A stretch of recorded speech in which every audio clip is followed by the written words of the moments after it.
Hi, my name's Scott. I deal with surveying, design, planning permission, building control for small to large scale home extensions. If you're planning on doing an extension, watch this video first. Hopefully it will help guide you as to knowing when and what things to consider before you start your extension. This is my 10-step guide onto things that I think you should be looking at that will help you and stop any unforeseen costs, time delays and problems. Number 1. Why, what and where? Where are you having the extension? What is it for? Is it for an extra bedroom, extra living room? Have you got relatives coming to stay? Are you looking to make profit from selling the house? These are questions you should be asking yourself as to why you're considering an extension. Have an idea of what you want and need. This will help your designer come up with a scheme that you're happy with, that fits all the needs and the house that you live in. Number 2, have you got enough space in your property?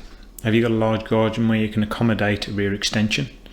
Have you got enough width on the side of your property so you can get a 2-story extension which will accommodate a garage and a bedroom? Is the loft big enough for you to stand up in as it is, because they only get reduced once they've been converted? These are things that you can look around your property quite easily and see if they're an option to carry out such work. Have an idea of what you want. This will help your designer when they come to meeting the professionals about what you want and what you can get. Number 3, budget, costing and pricing for the works. It's always a difficult task. Currently it's February 2023, post-pandemic, there's war going on in another country, there's a cost of living, inflation is high, everything is more expensive.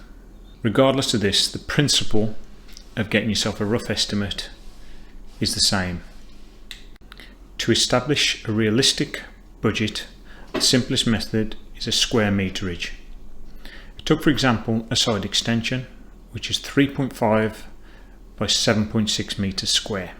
That would give us approximately 26 square meters. As an example, the approximate square meterage at the Midlands at the moment is around £2,000 square metre. That extension in that case would cost about £52,000 or £104,000 if it was a double extension based on that same method. As mentioned, this is just a crude method of establishing an initial budget for a project. There are a lot of things that will affect that: the build, quality, depth of foundations, whether you want it fitted out or just a shell finish. It's just there to basically give you some kind of idea of the kind of cost you'd be looking at. Number 4, pre-checks. There are a lot of things that can stop an extension. I do have a list, so I will read through this. Are there any easements on the property? These can be found in the deeds, and these can prevent and restrict things being carried out on the property. Are there any sewers or manholes or culverts or streams? Because building within certain distance requires permission from the water authority and the owners of the pipe. Any underground power cables, utilities, gas, electric, fibre. Depending on the size, they sometimes have standoff areas which you can't build over or within. Are there any mines in the area? As in coal mines, has anything been mined that will affect the foundations or prevent anything being built? Are there any trees, large trees in proximity to where you plan on extending? These again have effects on the foundation depths, depending upon the soil. Are there any covenants, any legal reasons as to why you can't build there? Are you in greenbelt, where there is a restriction on the percentage you can extend your home, for example 40%? Another example, my neighbouring authority is 70%. Are you in a listed building or a conservation area? And have your permitted development rights, known as Article 4, been removed from the property? As there are a lot of things that can stop your extension being carried out, it's good to do a few checks first. These can be done by checking the property deeds, your planning website, the property history, even local neighbours and things like that are always a good source to find out what's been done before and what history they know about sites and properties. Number 5, where to start, who to contact. My advice generally would be the first person to contact is an architect, a surveyor, an architectural technologist, a planning consultant to discuss your proposal with. They will advise you on the process of planning permission, building regulations, what design you need, what permissions are needed, where it can go, the best space, best places to put extensions. Your aim is to get a design and a plan so that you have an idea of what you want, what you'll be allowed. This gives you a chance for builders to cost it, you to get planning permission, building regulations, and get all the approvals you need for the extension that you want.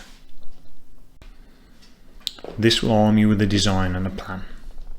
This will give you something drawn down that you can discuss with builders, that you can submit to planning authorities, submit to building control to get the permissions that you need, get the costing that you want, to check the viability and feasibility of the project. Number 6, planning permission. Planning permission is the statutory submission of drawings and an application to the local authority for consideration of the development in respect of its size, shape, distance to boundaries, and how appropriate its intended use is. This process is dealt with solely by the local planning authority, and there are various types of different applications to have. There are household planning applications, full planning applications, prior notice applications, local development plans, lawfulness certificates, numerous different types of applications.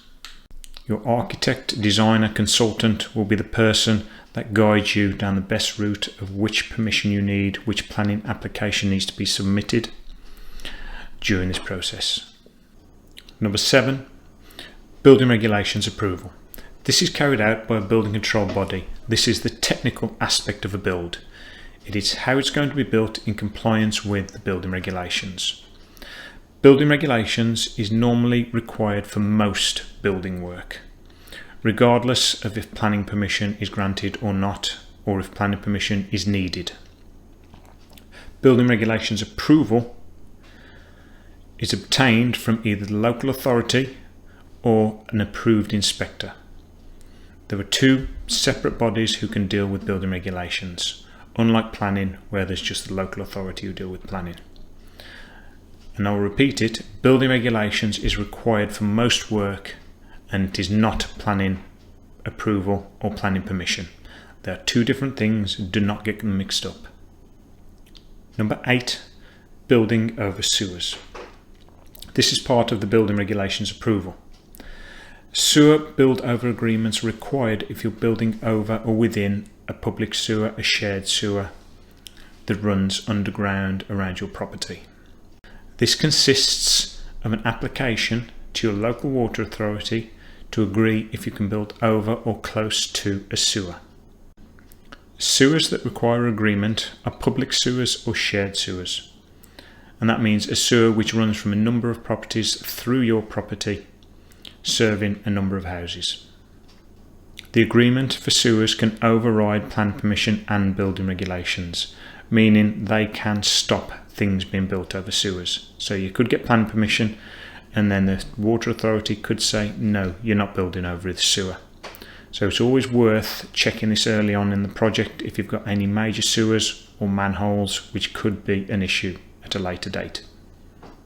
Number 9 is party wall agreement. Party wall agreement is when you're building on or close to a boundary or a wall with a neighbouring property. So if you're building close to the neighbours on a shared wall, building on a boundary, a civil agreement between you and the neighbour is put in place. This can be easy as a letter signed by both parties and kept on your deeds. Alternatively, you can go through a party wall surveyor who will write up a specific letter and details of how work will be carried out, but this does incur costs. Number 10, builders and fixed costing.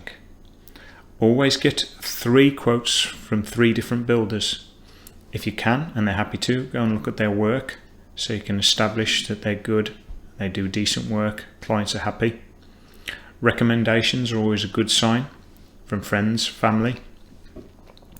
And consider wisely, because you're going to be spending a lot of time with the builder around the house carrying out the work, so you want to get on with them. I would expect a builder to provide you with a quotation and schedule based on the drawings that you've provided, covering whose responsibility and who is paying for what in terms of materials and work that is being carried out. I would also expect a schedule of payment of when you're paying them for the works to be carried out and at what stage the works will be at that point. This is a brief of elements that you should consider to give you an idea of what you should be looking at. Do your research, ask the questions to give yourself the best chance of a project going smoothly. Extending your home is normally the next biggest thing to actually purchase in the house. I hope it helps. Good luck. Please like and subscribe.